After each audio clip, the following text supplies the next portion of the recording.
இறையேசுவில் பிரியமான சகோதர சகோதரிகளே, நமது ஆண்டவர் இயேசு கிறிஸ்துவுடைய திருப்பெயரால் உங்களுக்கும் உங்கள் குடும்பத்தில் இருக்கிற அனைவருக்கும் அன்பும் சமாதானமும் மகிழ்ச்சியும் உண்டாவதாக.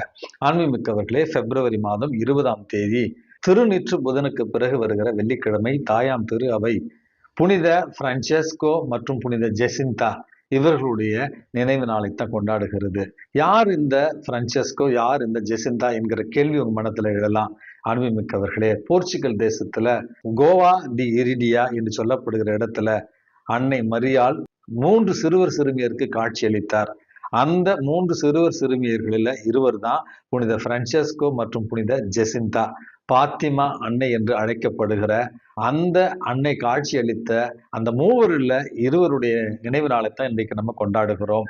அன்புமிக்கவர்களே, போர்ச்சுகல் தேசத்துல முடியாட்சி 1910 ஆண்டு நிறைவுக்கு வருகிறது. அதற்கு பிறகு அங்கு மத கலவரங்கள், மத ரீதியான குழப்பங்கள் ஏற்படுகின்றன. அந்த ஒரு கால சூழல்ல தான் 1915 ஆண்டு அன்னை மரியாள் இந்த 3 சிறுவர்களுக்கும் காட்சியளிக்க தொடங்குகிறாள்.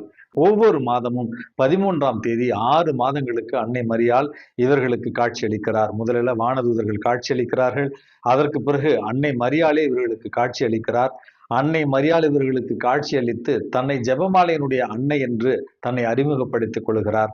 அதற்கு பிறகு 1917ஆவது ஆண்டு ஏறத்தாழ 90,000 மக்கள் கூடியிருக்கிற அந்த ஒரு இடத்துல அங்கிருந்த அத்துணை மக்களுக்கும் இயற்கைக்கு முரணான இந்த சூரியன் நடனமாடுதல் என்கிற ஒரு அற்புத நிகழ்ச்சி நடந்ததாகவும் நம்ம வரலாற்று ஏடுகளில் வாசிக்கிறோம்.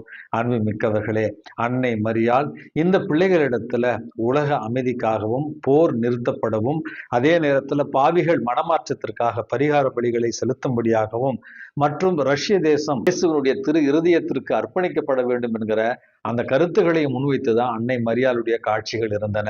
அன்புமிக்கவர்களே, இந்த 2 சிறுவர்கள் புனித பிரான்செஸ்கோ மற்றும் புனித ஜெசிந்தா இருவருமே ஒரே குடும்பத்தில் பிறந்தவர்கள். பிரான்செஸ்கோ மூத்தவர், ஜெசிந்தா சின்னவர். இவர்களுடைய மாமா பெண் தான் லூசியா என்று அழைக்கப்படுகிற 3வது குழந்தை.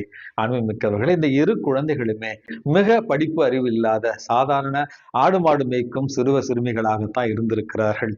அன்னை மரியாளுடைய தனி கவனம் இவர்கள் மேல் இருந்ததாலும் அன்னை மரியாள் இந்த உலகத்தினுடைய மனமாற்றத்திற்காகவும் பாவிகளுடைய மனமாற்றத்திற்காகவும் உலக அமைதிக்காகவும் உலகத்துல போர் நிறுத்தப்படுவதற்கும் தன்னை இந்த உலகத்திற்கு ஜெபமாலை அன்னை என்று அறிவிப்பதற்கும் இந்த 2 குழந்தைகளையும் ஒரு கருவியாக பயன்படுத்தியுள்ளார். அன்புமிக்கவர்களே, இந்த இருவருமே அன்னை காட்சி அளித்ததால 100 ஆண்டுகளோ 120 ஆண்டுகளோ வாழவில்லை.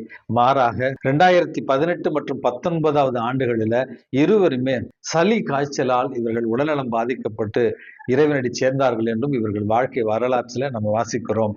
அன்புமிக்கவர்களே, இவர்கள் இருவர் வழியாக அன்னை மரியாள் இன்றைக்கு உலகிற்கு கொடுத்திருக்கிற செய்தி என்பது உலக அமைதிக்காகவும் நாடுகளுக்கிடையே நடந்து கொண்டிருக்கிற போர்கள் நிறுத்தப்பட நாம் ஜெபமாலை ஜெபிக்க வேண்டும்.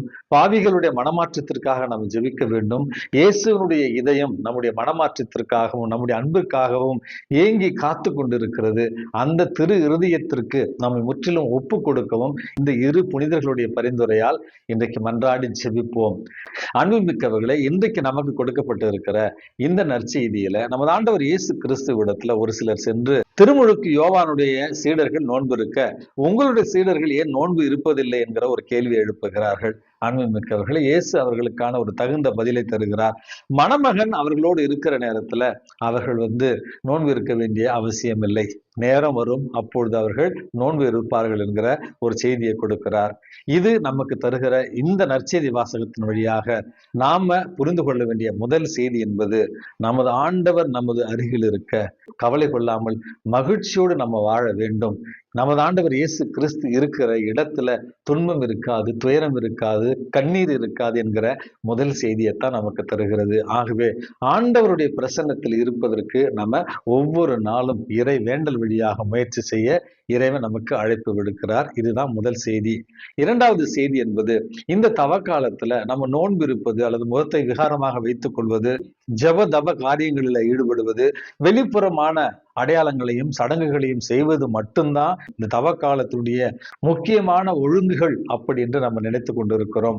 அன்பு மிக்கவர்களே, இதை நம்ம இன்னொரு வகையில கூட நம்ம புரிந்து கொள்ளலாம். இந்த வெறும் சடங்குகளையும் தாண்டி ஆண்டவராகிய இயேசு கிறிஸ்துவனுடைய இந்த மணமகனுக்காக அவளோடு காத்திருக்கிற பேர் ஆர்வத்தை உருவாக்கி கொள்ளுகிற ஒரு வாய்ப்பாகவும் இந்த ஒரு காலத்தை நம்ம பயன்படுத்தலாம். இந்த உலகத்தினுடைய ஆசைகளையும் தாண்டி, இந்த உலகத்தினுடைய இன்பங்களையும் தாண்டி, இந்த உலகம் தரும் மகிழ்ச்சியையும் தாண்டி நமது ஆண்டவர் இயேசு கிறிஸ்து, என்னுடைய ஆன்மீக வாழ்வின் மணவாளன் இயேசுவை காணுவதற்காக எனக்கு இருக்கிற பேரன்பு பேரார்வம் இந்த உலகத்தின் ஆட்டங்களை விட மேலானது என்பதை புரிந்து கொள்ளத்தான் இரண்டாவது செய்தியாக இறைவன் நமக்கு இன்றைக்கு அழைப்பு விடுக்கிறார்.